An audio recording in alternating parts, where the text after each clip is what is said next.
you say or do could be publicized. Camera's always on, the mic is always on. 5 surefire ways to build killer media confidence. The camera is always on. Have you ever heard that saying before? Well, if you haven't, it's true. The camera's always on, the mic is always on. This is how you should approach each and every single media interview. Today we're talking media confidence, 5 surefire ways to build it. My name is Clift. Pleased to welcome you today to Maybe Pod.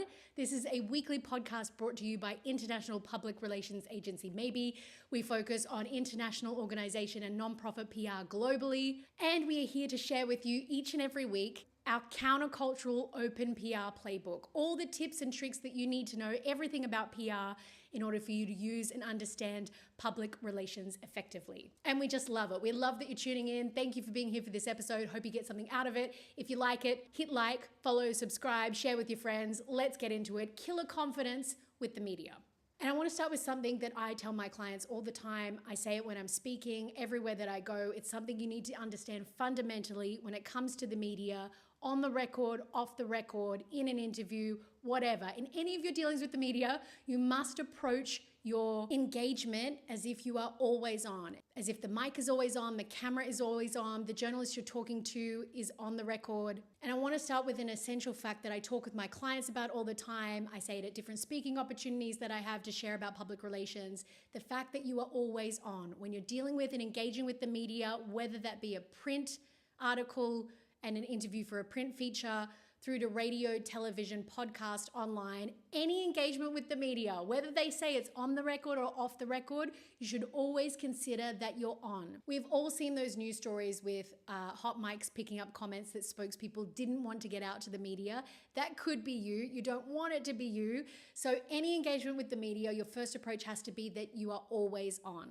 So I would assume that anything you say or do could be publicized in the media to your target stakeholders. That's the best advice that I can give you right off the bat in terms of building media confidence. Just consider that you're always on. In fact, many of us should live our lives in this way, but it's a good tip just with the media focus. And this is the first way you build media confidence. You've got nothing to hide because you're appearing as if you're always on, and you don't have to be worried or nervous about a slip up or a mistake. So that's my caveat. The first thing that you need to consider in your approach engaging with any media at all. You are always on. And these are 5 surefire ways that will help you in any engagement with the media, any type of interview that you have, talking with journalists. As I said, it might be for a print feature, radio, television, podcasts, online, digital. These are tips and tricks that I've used with my clients over 20 years. They are surefire ways to build media confidence, even if you've never handled a media interview before. And we're going to walk through them in detail today. So the top 5 ways to build surefire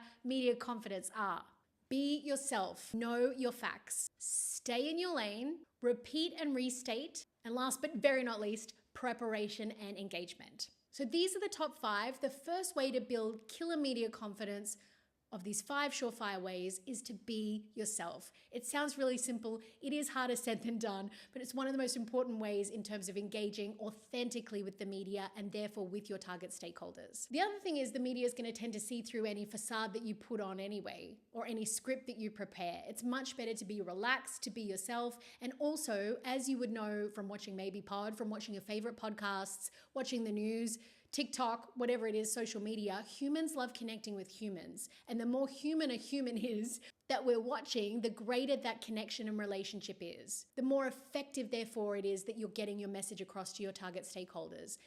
They begin to feel like they know and they trust you, that you're a human representing your organization through this interview, and they can relate to you, understand you, and receive the messages that you're trying to give out to them. Don't be afraid to be yourself. Don't be afraid to put your personality out there. Give it a little flair in these interviews too. And this is really key. When you're not trying to put on an act or read from a script, you are being who you are. And that means your target stakeholders understand that you're trustworthy. It builds credibility. It builds rapport with target stakeholders. And it makes you a genuine, human, relatable person. So this is good news right at the top. You can relax, shake it out a little bit, be yourself. It's going to give you the best outcome in a media interview. Be yourself.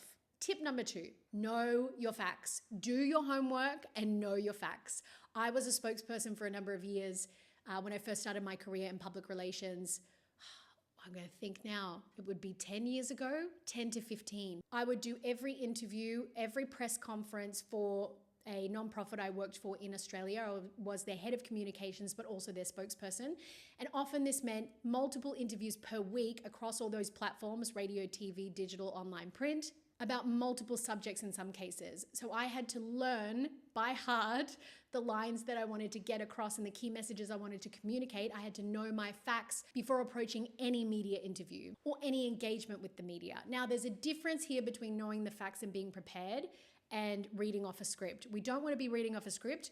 We want to be ourselves, but we want to know our content and know our facts deeply to the core so that they come out easily, naturally, and authentically when we're doing the media interview. This also gives you so much confidence because you've looked through your key messages. Maybe you've learned the top stats and facts that you want to communicate. They're there in your head. I used to learn them by heart, so I knew that I would be confident when fronting the media to be myself, but know the points I wanted to land on and really communicate clearly and articulately. It really, really builds confidence. So don't skip this step. A lot of people think that they can wing it, that they're experts in the field, that the media want to talk to them, so they know anything and everything about their organization or the story that they're giving an interview on. But I tell you, nothing will help you come across more confidently than doing your homework, knowing your facts, and if you need to, learning things by heart, by memory. You can use notes, you can write them down, print them out, rehearse them in front of a mirror, whatever helps you to build this confidence and to know your facts.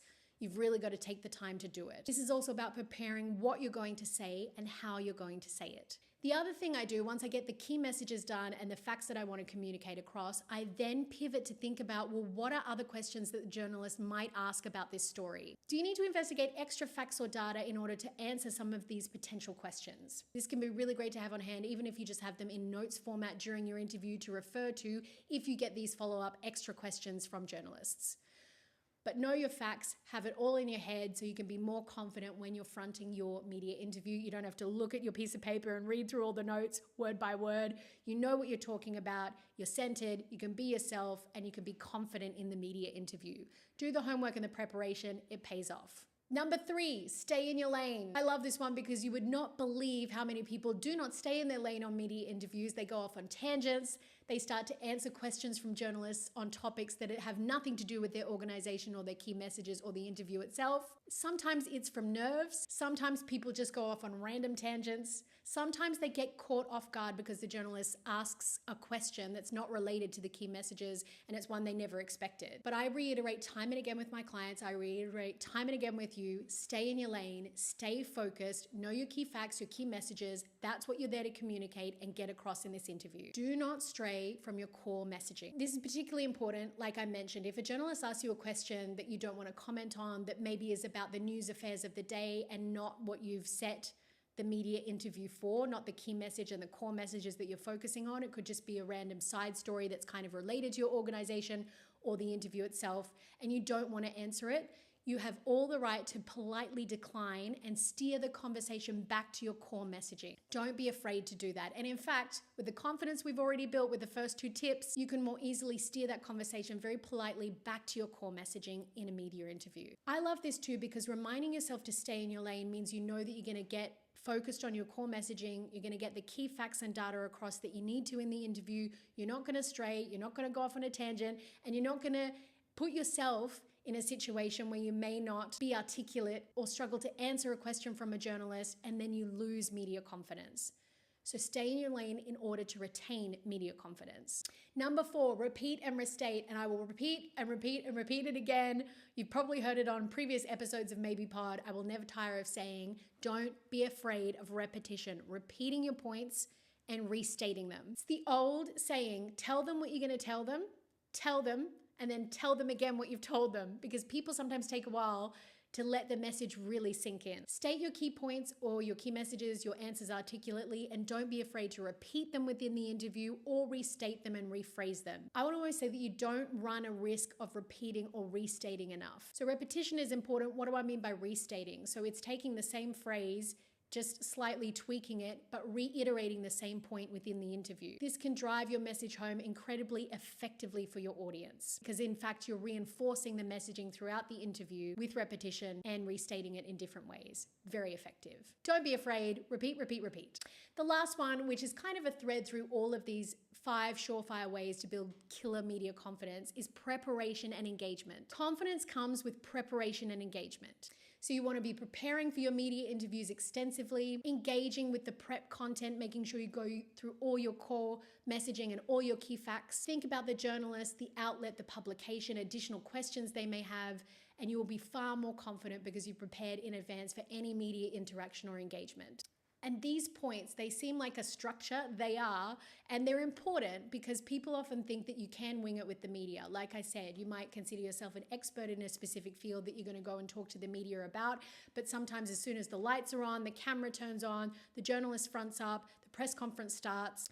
If you haven't prepared, you don't have sure footing, you may not be sure what your key messages are, you could be at risk of rambling, of having low media confidence, and not getting across the key messages you really need to in your media interview. We want to be ourselves, but we don't just want to show up and answer questions off the cuff and naturally. We need to be prepared to give the best possible response to the media, and therefore to those watching, reading, and listening to the media, your target stakeholders. And you will see this, interviews that you watch where you think, wow, that's a great interviewee. They would have been prepared, they engage with the content, and they probably give off this vibe of confidence because they've taken into account these 5 key factors. So be yourself, know your facts, stay in your lane, repeat and restate, preparation and engagement. 5 surefire ways to build killer media confidence. I hope they're helpful to you. If you were helped by this episode, share it with a friend, like, follow, subscribe. Catch us every week wherever you get your podcasts. Next week, here on Maybe Pod, we're delving into something I like to call the 3 O's. And I laugh because it's a ridiculous name for a framework, but this forms the bedrock of all great PR. It's one of my favorite frameworks. If you're just starting out in public relations, you want to improve, you want to understand how to use PR efficiently and effectively, this next episode is for you. The 3 O's. Can't wait to delve into it with you next week. I'm Katie Clift. It's been great to host you today on Maybe Pod, and I'll see you next time.